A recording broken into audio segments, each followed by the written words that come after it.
अब देखो भाई, पवन सिंह के गाने 100 मिलियन 200 मिलियन आराम से क्रॉस करते रहते हैं। वैसे ही पवन सिंह का एक और गाना 200 मिलियन कंप्लीट करने वाला है और एक गाना 300 मिलियन व्यूज कंप्लीट करने वाला है। अब वो कौन से दो गाने हैं हम इस वीडियो के अंदर आपको बताएंगे। तब तक के लिए बिना कंजूसी के इस वीडियो को लाइक जरूर से कर दें। देखो भाई, 200 मिलियन वाले गाने की बात की जाए तो वो है पियर फराक वाली। इसको पिछले साल ही रिलीज किया गया था और गाने ने पूरा धमाल मचा दिया था और 2023 में सबसे ज्यादा बजने वाले गाना भी यही था। तो इस गाने ने कंप्लीट कर लिया है पूरे 200 मिलियन व्यूज। आप लोग जाकर चेक कर सकते हो MMV रिकॉर्ड्स के यूट्यूब चैनल पर। पावर खत्म ना हुई। तो भाई 300 मिलियन वाले गाने की बात की जाए तो वो है लाल घाघरा। जैसा कि आपको पता ही है, इस गाने में पवन सिंह के साथ नम्रता मल्लाह में नजर आई थी। गाने ने कंप्लीट कर लिया है पूरे 300 मिलियन व्यूज।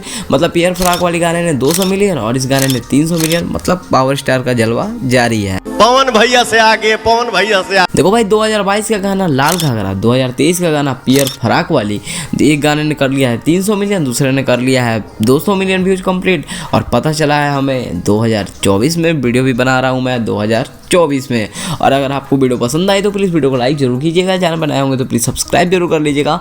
मिलते हैं नेक्स्ट वीडियो के अंदर कोई मस्त अपडेट के साथ। और तो तक लिए प्लीज़ वीडियो को लाइक जरूर कर